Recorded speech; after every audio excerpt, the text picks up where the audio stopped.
It is April 2nd, 2025. We're here in the side yard of the property located at 6496 Cowles Mountain Road in San Diego, California, 92119.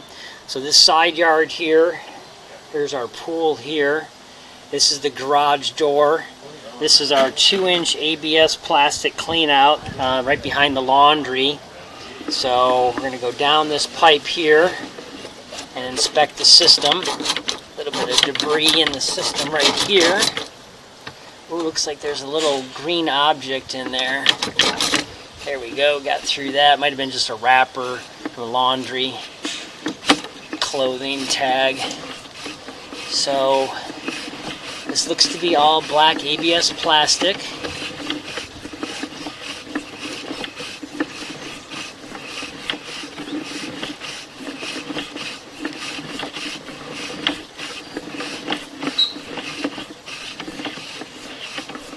Not finding anything wrong with the line yet. A little bit of buildup there from lint and other debris, but negligible.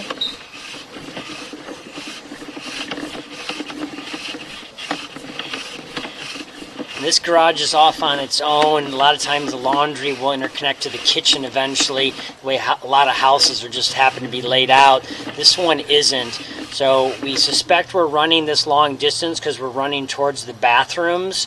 On the other side of the bathrooms is the kitchen island sink, and we have a clean out in the backyard. So it's possible, because of the layout and position of this house, that the sewer does not go towards Cowles Mountain Road down the long driveway. It may go off the back. There may be a sewer line running through by the golf course and Lake Murray area behind this house. So keep pushing through here.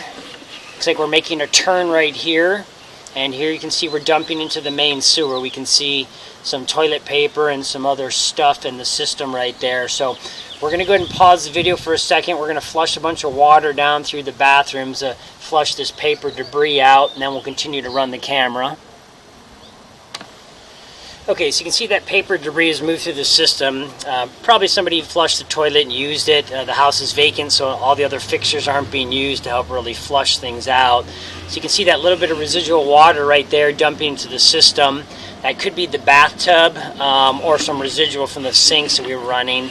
So here is the main sewer. It's all 4-inch ABS plastic. So it is all plastic, which is what you want to see since we're under slab.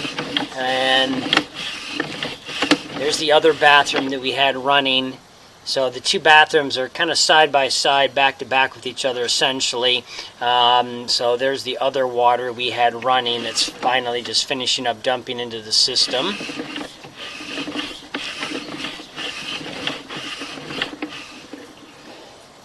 Another junction right there.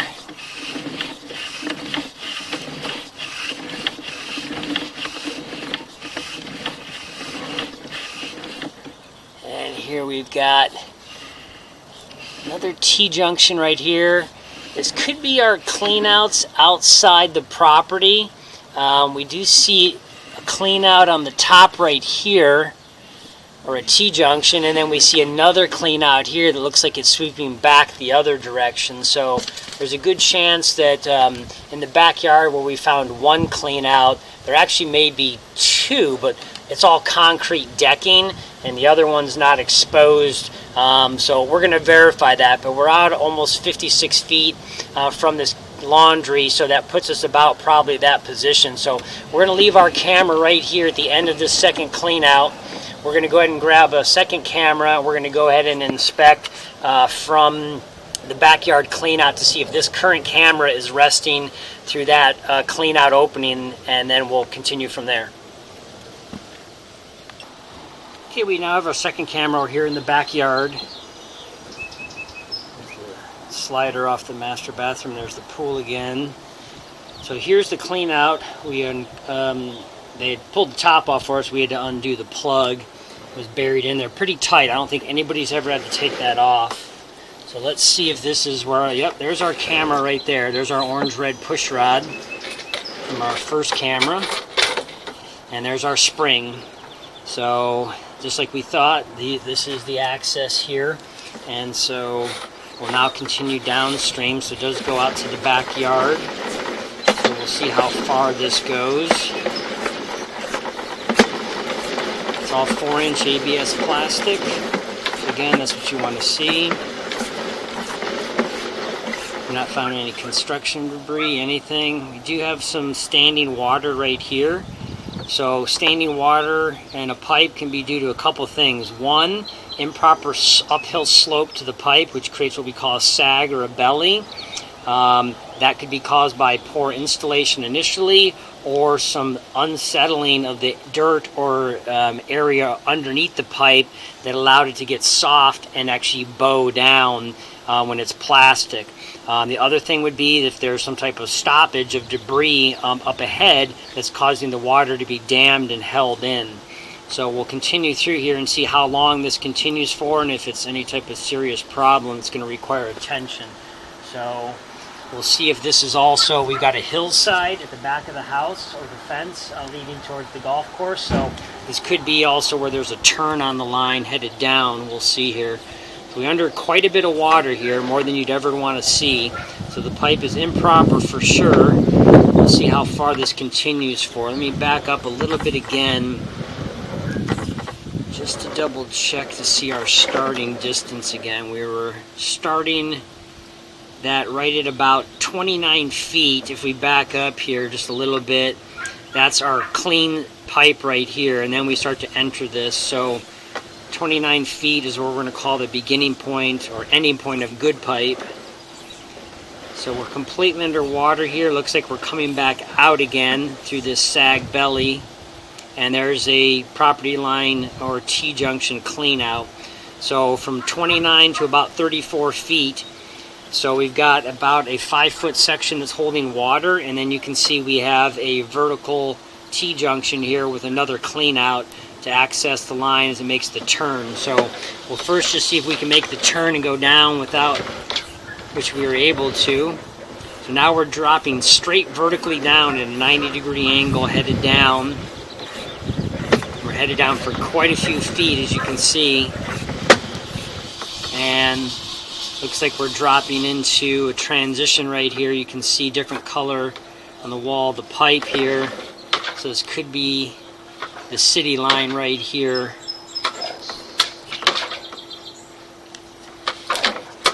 There we go. We've already kind of dumped into a huge piece there that is the larger pipe at this turn. So good 10-12 feet vertically down, if not a few feet more than that.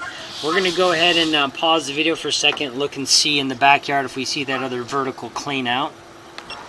Okay, we did find the other vertical clean out, and so we're going to go ahead and pull the camera back towards this sag belly and mark the depth of it at the property here, and then we'll try to go past this little turn here that we're kind of sticking at, just to make sure this is the end of the line and it's not a 90-degree turn that we have to make with any issues.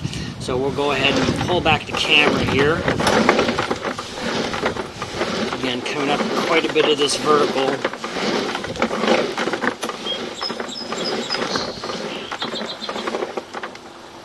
Alright, there we go. There's our vertical. So we're going to go ahead and pause for a second here, and we're going to locate the depth of this horizontal pipe. Okay, so right at the end of this horizontal line where it hits the T to go down, because it's kind of a hillside on the property, the depth of this part of the horizontal pipe is, I would say, right around about 24 to 26 inches deep to the bottom of it. But then the hillside kind of comes back up a little bit as we come back in reverse here. So it might be a slightly deeper area as far as digging if this was to be dug up. We do have a huge tree right in the path of the pipe that's in the backyard, so it can make it kind of difficult actually to get down to this pipe. But anyway, let's back up through this sag belly, which is the big area of concern right now. So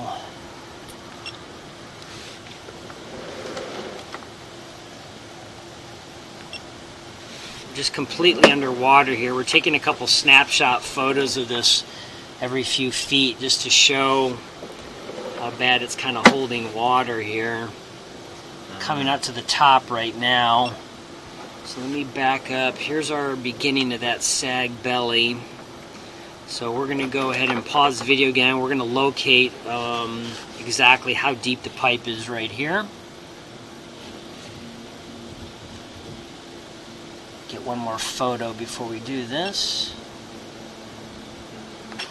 Okay, so we've located the pipe here. It is 40 inches deep to the bottom of the ABS plastic pipe right here. So again, as we go forward, it was closer to 28 inches deep. So that foot loss, or approximately a little more than that in depth, is again because it starts to go down the hillside, where then the other rest of this horizontal eventually connects to the T. So that's why the T junction eventually is a little bit less, but it's still again in the path of this tree. So we're going to show the sag belly one more time.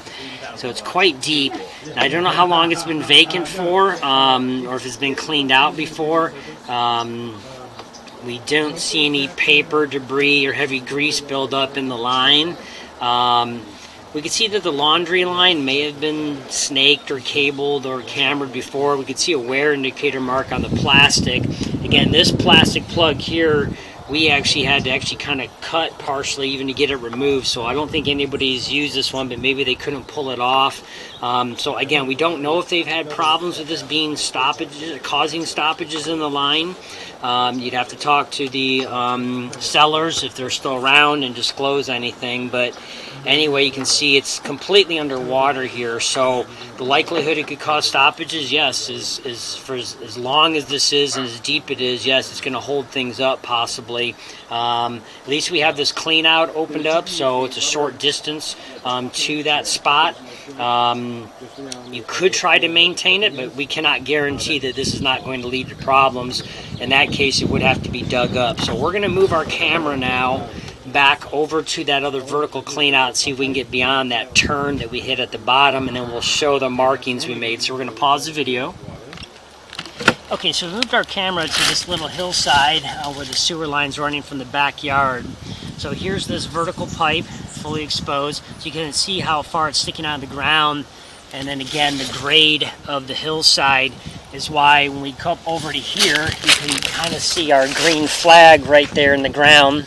It says SAG, and that's the beginning we wrote. 40 inches deep, we marked it with some green paint on the ground with a line headed back towards the property. So that SAG is all the way from that green flag right there, all the way to this T-junction right here. So let's go down this vertical, and there's the T-junction right there. So there's where it's coming from the house on the right side of the screen. So that's where it's all holding that water, and then it hits this vertical, and of course gravity is going to take over there and let everything to drain out. So we run down quite a bit of vertical here, very, very deep, and then, okay, we do transition to clay pipe. We thought we saw a change in color, wasn't 100% sure, wanted to be 100% guaranteed, and yeah, here's our clay T-junction, and then here's the large city pipe right here.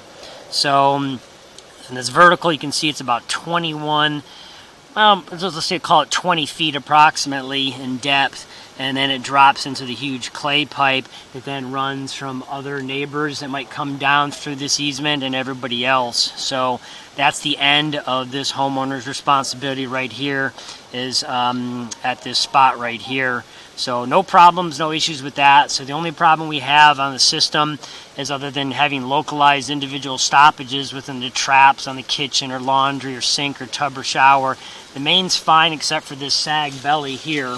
So we're going to pull the camera back out here. So let's pause for a second. Okay, so we're back out. So again, from this vertical, again, the problem we just kind of have with fixing this inexpensively is it has to be dug up. We have this huge tree right here in the backyard, and is literally right next to this. So the root base for having to dig over 3 feet up there and about 2.5 feet here right by this huge tree is going to be complicated, and a lot of the roots are going to be in the way, are going to have to be cut. Whether or not that's going to damage or hurt the tree, we just don't know. So again, you could obviously not have any stoppages. It's possible the people that lived here didn't know about it and was never causing issues, we just can't say. We don't know if somebody else moving in with their type of use and what they flush down is going to have any buildup and need for stoppages. Now, it could just be maintained. We have a clean out 30 feet away from here. You may be able to even clean it with a garden hose running full water on occasion to kind of flush it out. If it doesn't do it, then of course a plumber will need to come with a snake or a chain knocker or a hydrojetter to clean out this 5-foot area that's holding water here. Other than that, everything else is good on the sewer and drain systems for the house. And so that concludes this recording.